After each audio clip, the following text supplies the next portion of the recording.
All right, welcome to podcast 19, where we look at the year 2019 in review and talk about some of the things we saw over that year from a leasing standpoint, from a company development standpoint, and then from a what surprised us in that year.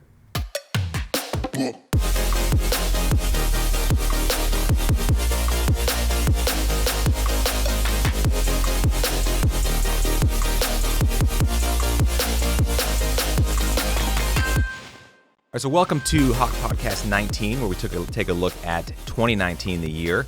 Some of the key things we saw in that year, some of the trends we've seen, some of maybe what surprised us, and just talk about that. So, if we look back to the beginning of this year, I think, nobody, yourself included, David, expected 2019 to match 2018, just from a growth standpoint, right? So, but, growth is not everything.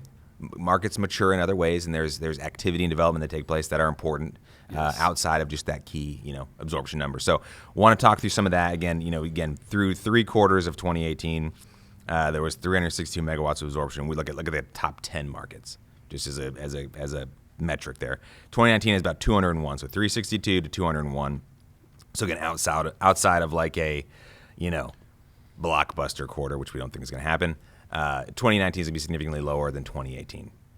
Again, it matches expectations. So let's just talk about, specifically that number, and then we'll drill down a little bit more. But talk about that number, the growth number, 2019 versus 2018, more or less in line with expectations from the beginning of the year. Yeah, I think so. I think this year matches basically what we believed was going to happen in the U.S. at least. 2018 was a record-breaking year from an absorption standpoint. And, I think hopefully people know what absorption is, but I think it's important to highlight that, absorption is just a word used to track demand. And in the data center space, we're looking at how much power has been leased. So, Mike's comment about the 362 megawatts in the 3 quarters of 2018, that's, how much multi-tenant data center power was leased. And so this year is less than that. But I think that goes along with what we thought.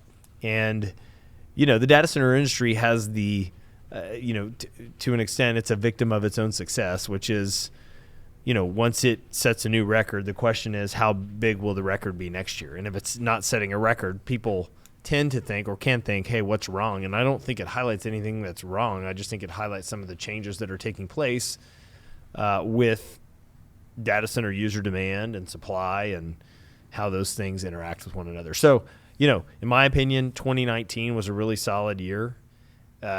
You certainly see the maturity of data center users and how they are working with data center providers for them to use, not just their capital from a power, space, and cooling standpoint, but also from an additional services standpoint. So, solid year, and I'm excited to see what 2020 will hold.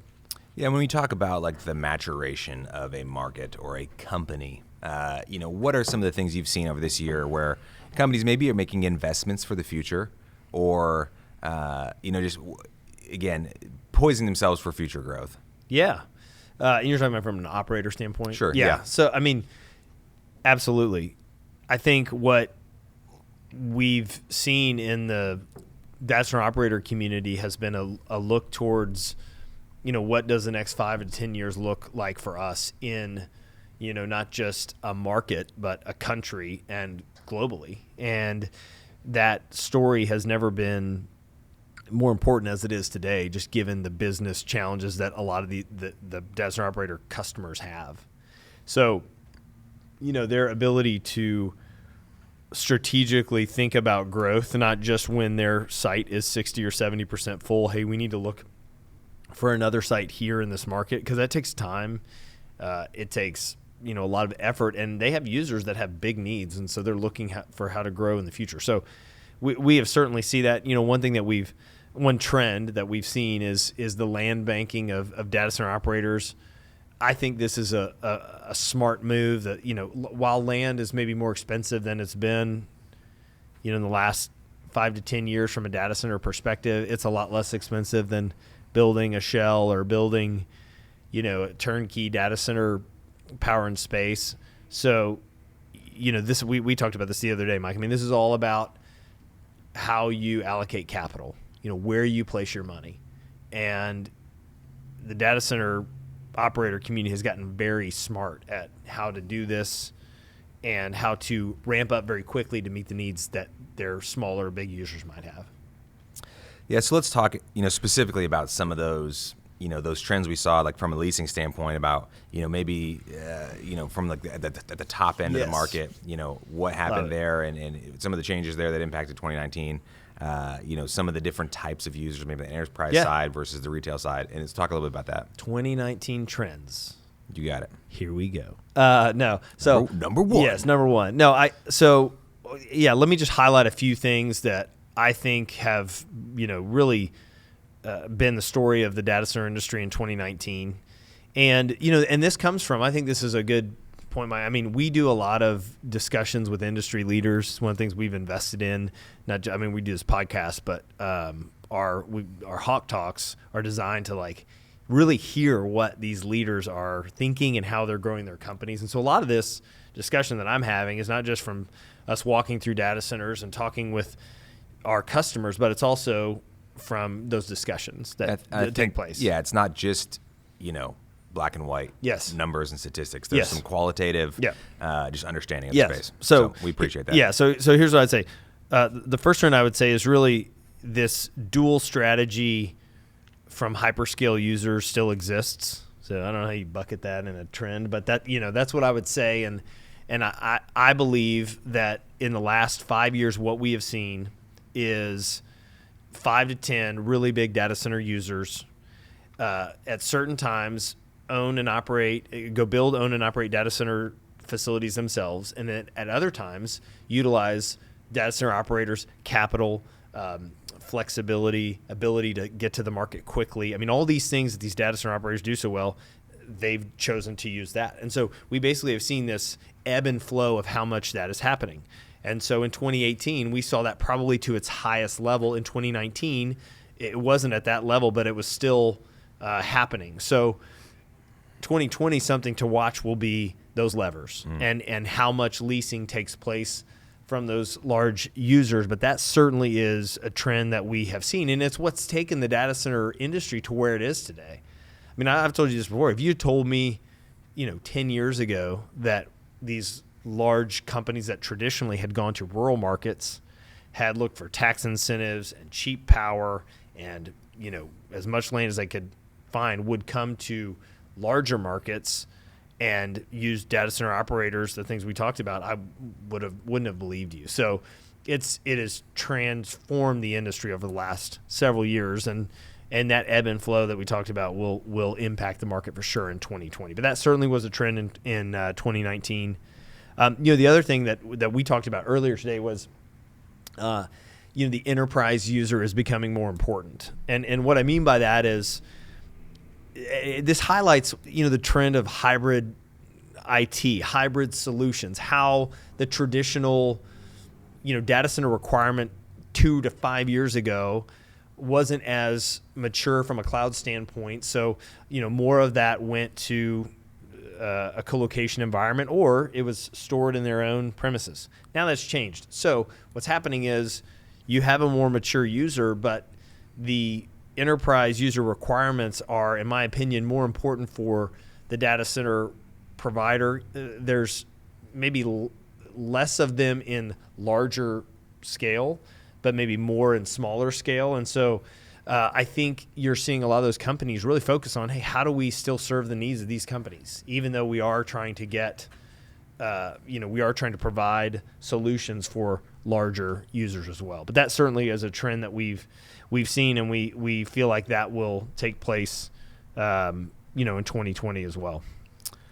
Talk a little bit about the connectivity story and how that has become a bigger part of the sales process, really. I mean, for lack of a better term, when these deals are being kind of negotiated. Yeah, I had someone tell me the other day that was working with a data center user that the user's asking them really to re-architect their network.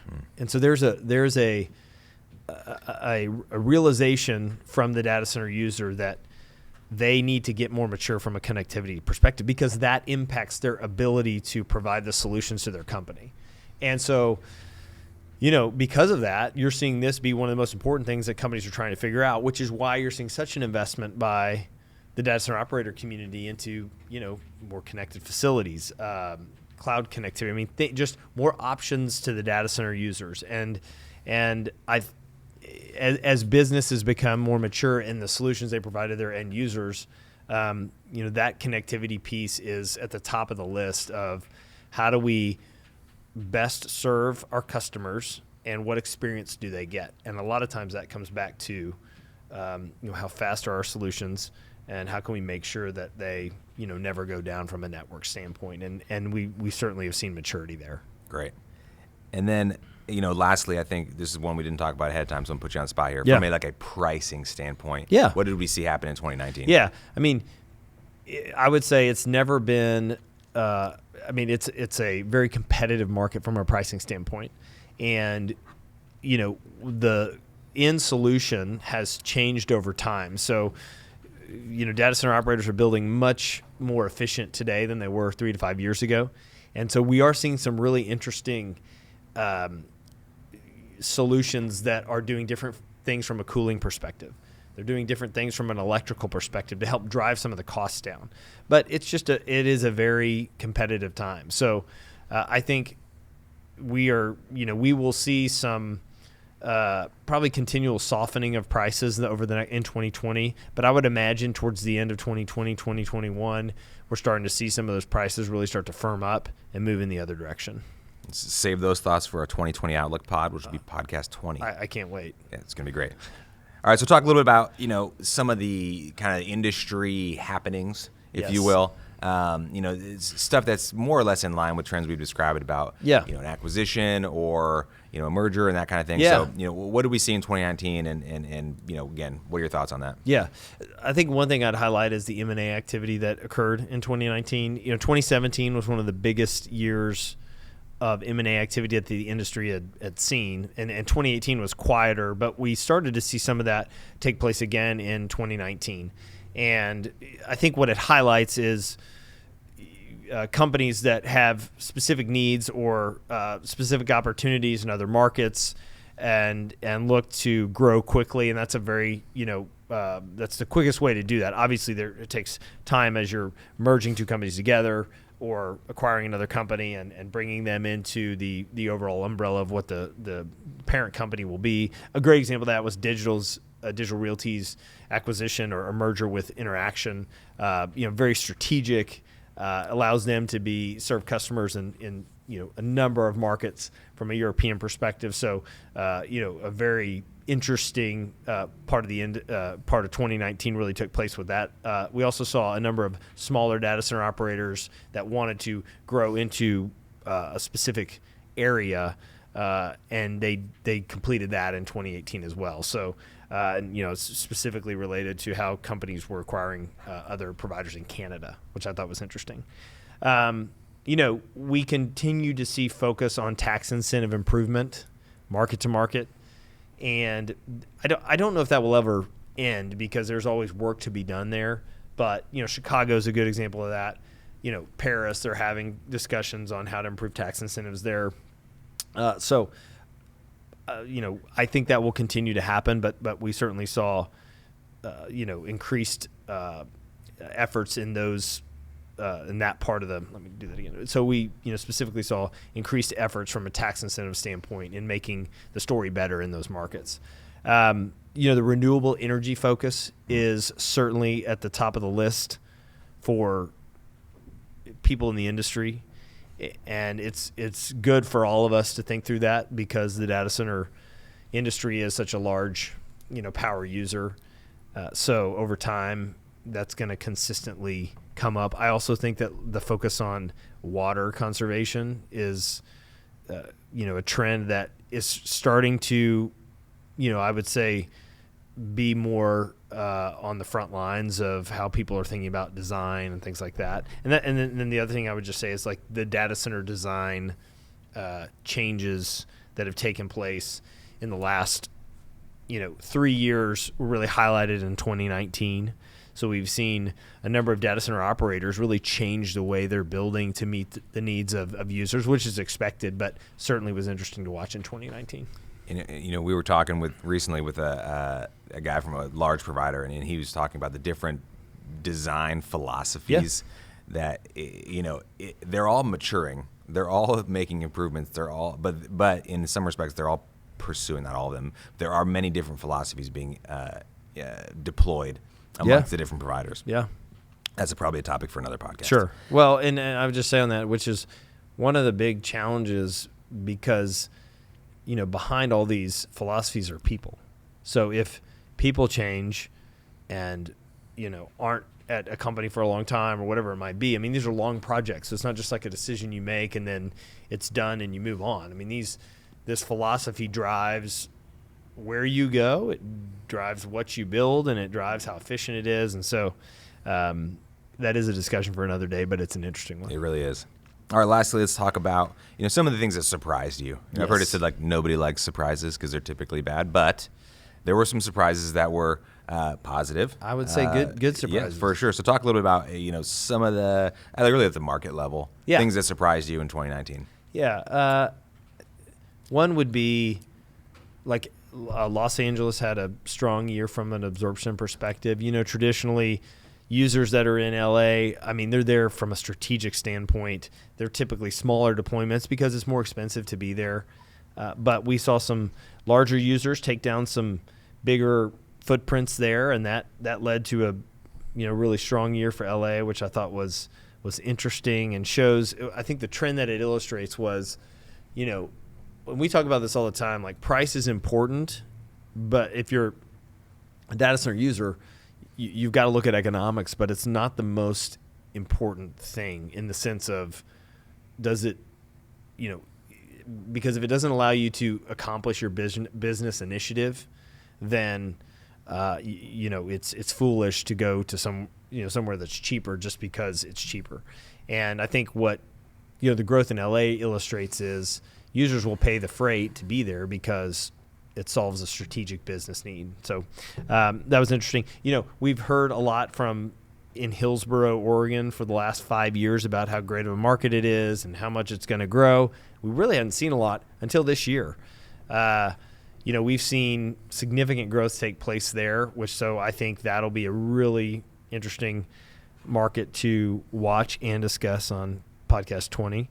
I think the European growth is certainly something that, I wouldn't say is necessarily a surprise, but you certainly see that changing the way that those markets are operating today. So those are really the areas that I would say are most interesting from a growth perspective. All right, there you have it, our 2019 year in review, where we covered different leasing trends we saw in the year, industry activity, and larger, maybe non-absorption number trends we saw. Yep. And then some of the things that surprised us. So great stuff there. If you didn't catch it, podcast 18 was about Europe and the things we're tracking there, and specifically some Dublin market review. And then coming up is podcast 20, where we'll look at the year of 2020. Looking forward. Love it. Stay tuned for that.